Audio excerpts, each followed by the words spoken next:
autonomia na alimentação. E aí eu fiquei pensando exatamente nisto, no sentido de quando você não estiver mais com a pessoa, todo o processo desenvolvido ela possa conseguir dar sequência sozinha.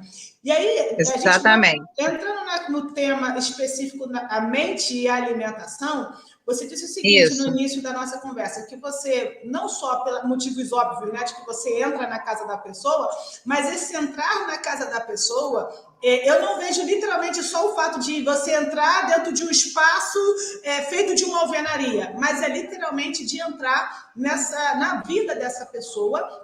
E aí você também mencionou, Cíntia, que as pessoas estão se matando.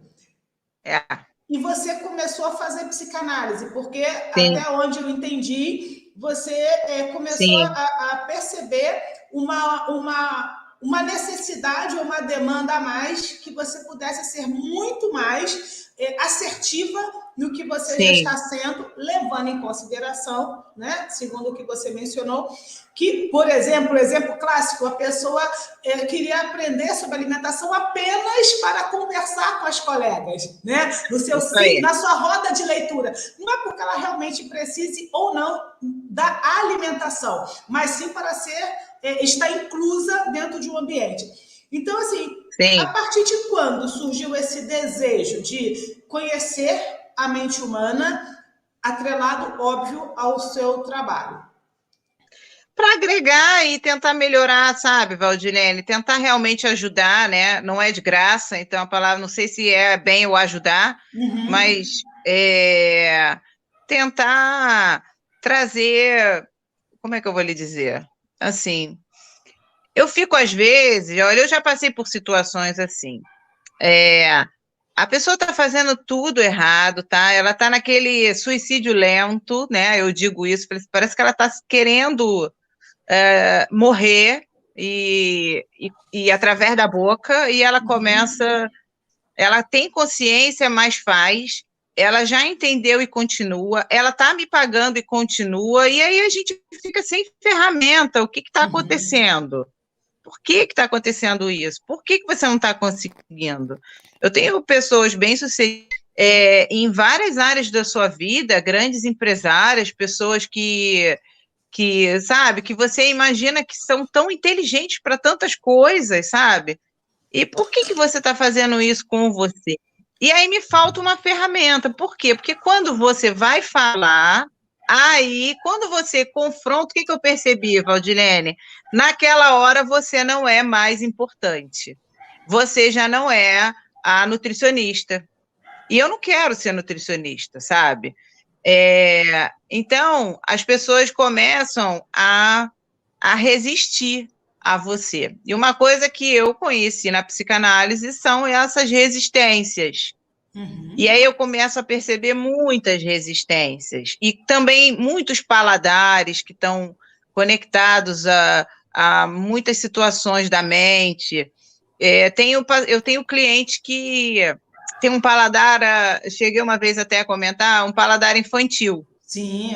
Né? Então, o paladar infantil é aquela pessoa que tem 50 anos e na hora da fome ela amassa a banana e bota farinha láctea. Ela não sabe não tomar café com Nescau.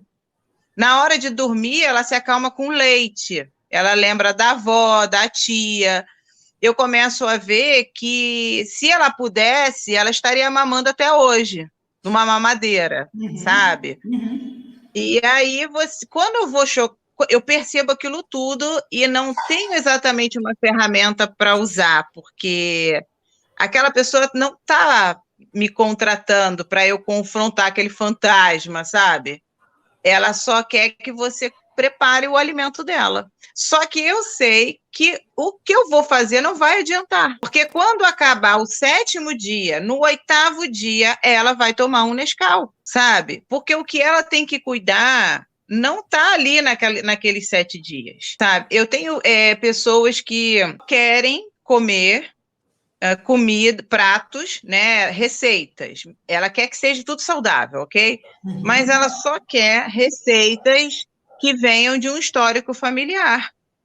Então, eu quero o frango do jeito que mamãe fazia, eu quero a sopa de legumes da minha avó, e aí eu fico ouvindo aquilo, claro que eu sei que tem uma coisa fora do lugar. E tem gente que não tá, só come saudável, não está me perguntando muita coisa, mas sinaliza diante dos meus olhos, eu fico atenta àquilo.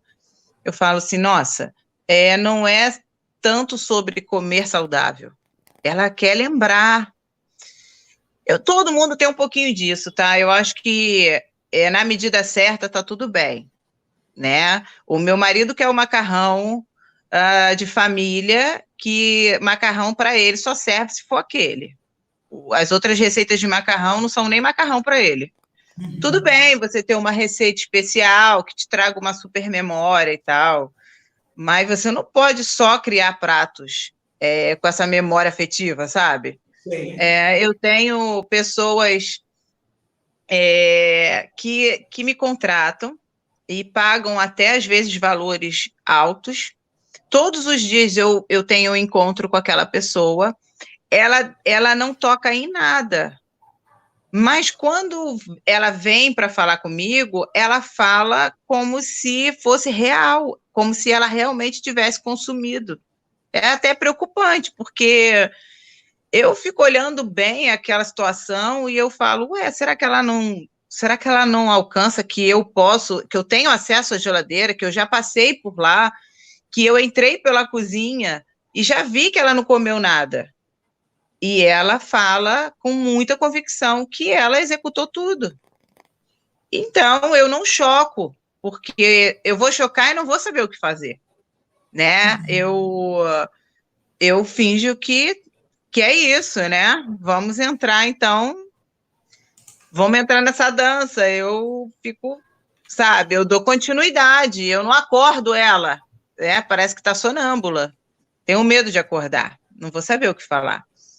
Muito interessante. Olha, essa sua fala, Cíntia, deixa só... Eu sempre me lembro disso o tempo todo. Eu sempre falo, às vezes, nas nossas aulas ou supervisões, né? Que você disse agora, olha só, não posso chocar essa pessoa porque ela vai acordar e eu não sei o que fazer. E aí, eu tive uma terapeuta um tempão atrás e ela me disse o seguinte, que na pós-graduação, um professor disse para a turma a seguinte expressão: quando vocês estiverem diante de uma pessoa com um surto, né, não queira tirá-la do surto, porque às vezes tirar do surto vai fazer a pessoa surtar. Muito interessante. Muito interessante. Então, muito assim, interessante. E aí você está me levando para um outro ponto aqui, né? Colocando. Eu estou falando literalmente de supervisão clínica agora das contribuições aqui. E aí o que acontece? Às vezes eu percebo que eu não sei se eu posso utilizar essa expressão que talvez vai soar preconceituosa, mas não quero ser preconceituosa. Eu acho que é muito do afã quando a gente está começando a clinicar, ter pressa, sabe? Aquela ansiedade para ver a coisa acontecer, né? Eu acho que isso é bem, eu acho, né? Bem achismo, que é bem de pessoas que estão começando, e eu sou uma dessas que também já comecei, e vivo começando constantemente. Mas, enfim, então, assim, não ter pressa para resolver uma demanda, até porque, falando de psicanálise, não somos nós que resolvemos, mas é o cliente que encontra as respostas para aquilo que ele traz. E aí você mencionou isso agora no final e me trouxe isso à mente, sabe?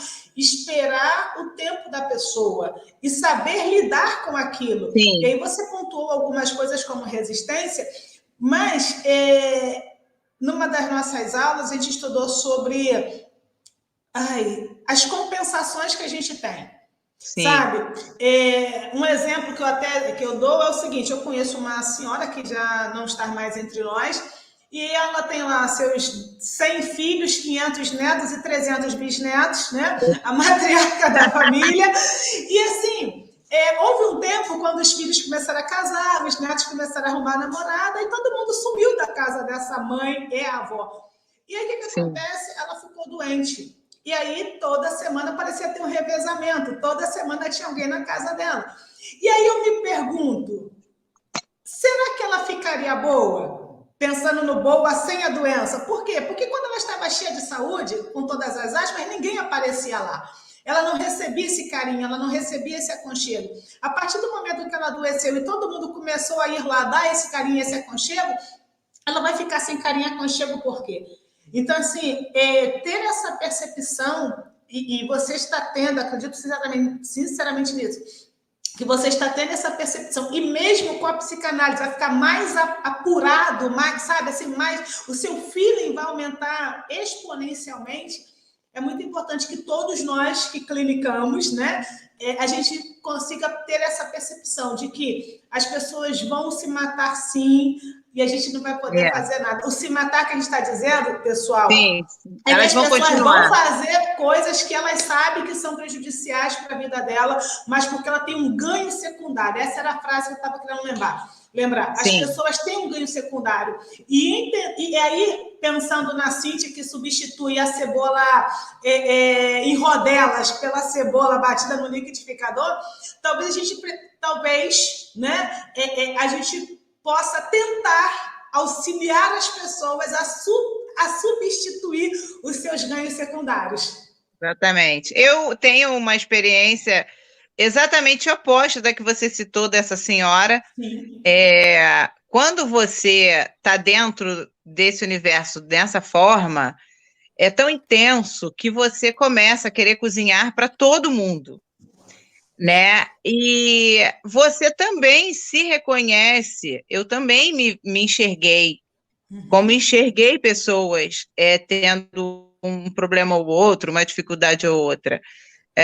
Em um momento da minha vida, eu parei para analisar para quem eu estava cozinhando, por que eu estava cozinhando dessa forma, qual era a razão por trás daquilo, qual a proposta de ficar cozinhando para reunir pessoas, para manter a mesa cheia, para que os parentes venham, né? Se aquilo era real, porque você começa a ficar tão no automático e você vira a cozinheira da família. Você já não consegue mais avaliar se o que é real e o que está no automático ali, o que a minha cabeça criou.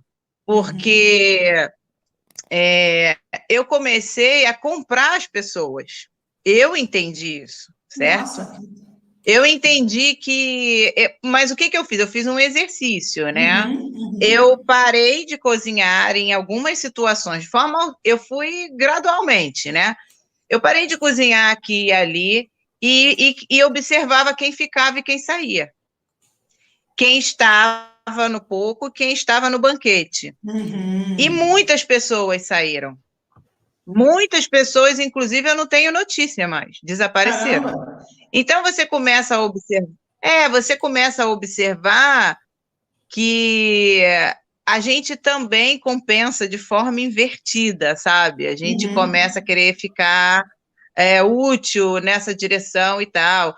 Você ganha as pessoas pela boca, né? Então, eu fiz uma grande reorganização nas minhas pessoas através dessa ferramenta que foi a comida.